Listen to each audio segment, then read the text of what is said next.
The machine sees what we cannot.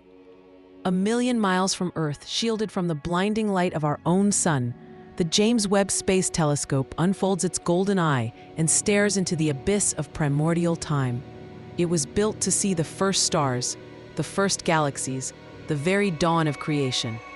But it is finding something else, something that should not be there, something that breaks every model we have of the early universe. In the deepest, darkest, and oldest corners of the cosmos, Webb is finding galaxies that are too big, too bright, too perfectly formed. They are cosmic monsters, mature giants living in a time when only infants should exist. This is not just a challenge to our theories. It is a profound and unsettling anomaly. It is a glitch in the timeline, a corruption in the code of the cosmos, and it points to a conclusion so terrifying, so reality-shattering, that most have been afraid to even whisper it. The universe is not what we think it is. Imagine building a house. You start with a foundation, you build the frame, you add the walls, and slowly, over time, a complete structure emerges. Our understanding of the universe follows the same logic. After the Big Bang, there was a dark age. Then, small, chaotic, irregular galaxies began to form, like cosmic villages. Over billions of years of violent mergers and slow gravitational accumulation, these small galaxies were supposed to grow into the grand, spiral metropolises like our own Milky Way. This is the bedrock of cosmology, the hierarchical model of galaxy formation. It is a story of slow, steady, bottom-up growth. Webb was sent to capture the images of those first, messy galactic villages. Instead, in a region of space so distant, we are seeing it as it was just 300 million years after the Big Bang. Webb found something impossible. It found 6 massive galaxies, some of which appear to be as mature and heavy as our own Milky Way is today. Finding a fully grown adult in a delivery room would be less shocking. Finding a skyscraper in a Neolithic settlement would be less of an anomaly. These galaxies are not just a little bigger than expected. They are up to 100 times more massive than our theories allow. They are perfect, well-ordered disks, teeming with old red stars in an era when only young blue chaotic starbursts should exist. They are a logical impossibility.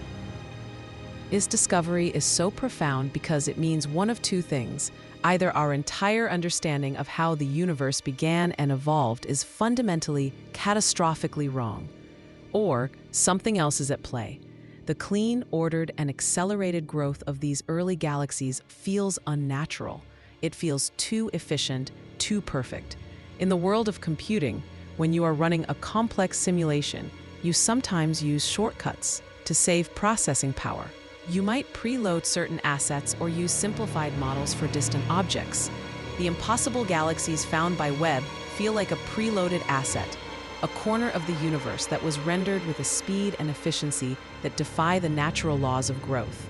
It is the first tantalizing, observational hint that we might be living inside a simulation, and we have just found a bug in the code, a cosmic glitch that reveals the artificial nature of our reality. The silence of space holds the greatest secrets, secrets that could rewrite the very definition of our reality. Our journey is to listen to that silence and decode its messages. To join this expedition into the deepest, most reality-bending mysteries of the cosmos, subscribe to CosmoQuest 888 and activate the notification bell. You will be on the front lines when the next glitch is discovered, as we peel back the layers of our perceived universe. Think of our reality as a sophisticated video game. The laws of physics are the game's engine. The Big Bang was the moment the program was initiated. We, as conscious beings, are players within this game, unaware that we are code. For the game to be immersive, it must be consistent. But no program is perfect.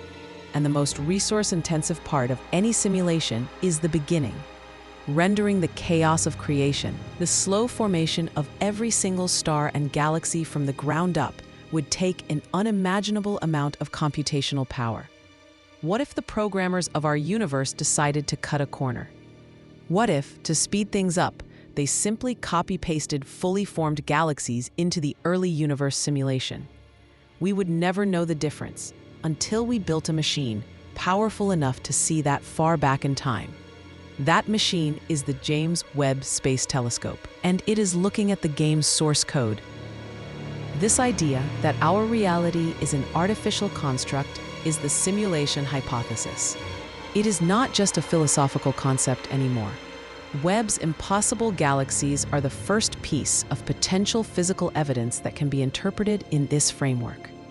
The universe is not behaving according to its own rules. This is not just about adjusting a few parameters in our cosmological models. This is about a fundamental violation of the principle of causality and development. It is like finding a Roman coin inside a sealed prehistoric fossil. Let us explore the other possibility, that our physics is simply wrong. This would be a revolution in itself. It could mean that dark matter, the mysterious substance that makes up most of the matter in the universe, behaves in a much stranger way than we thought, allowing for supercharged, accelerated galaxy formation. Or it could mean that the very nature of gravity at large scales is different. Perhaps there is a fifth force of nature that was dominant in the early universe, a creative force that could assemble massive structures with terrifying speed. While these are scientifically valid avenues of research, they too paint a picture of a universe that is far stranger and less understood than we ever imagined. But even these ideas struggle to account for the sheer maturity of the galaxies Webb is seeing. They are not just big, they are old. They contain stars that seem to have been burning for longer than the universe at that point should have allowed. This is the heart of the glitch. We are seeing objects that are older than their surroundings, objects that seem to have come from a future timeline and been planted in the past. This is the kind of error that a programmer makes, a temporal inconsistency in the game's lore. It forces us to ask the most terrifying question of all. If our reality is a simulation, who are the programmers? And why did they create it?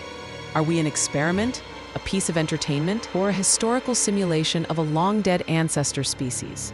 The silence of the Fermi paradox takes on a new, chilling meaning in this context. We do not see other intelligent life because it has not been programmed into our server. Or perhaps we are the only intelligent life that is part of the experiment. The James Webb Space Telescope is not just a scientific instrument. It is a philosophical crowbar, prying open the lid on our perception of reality. Every new image it sends back, every new impossible object it discovers in the dawn of time, pushes us closer to a paradigm shift in human thought. We are like characters in a story who are slowly beginning to realize they can see the ink and the paper. The walls of our reality are becoming transparent. This is not a moment for fear, but for profound awe. The universe is sending us a message, a clue written in the light of its first galaxies.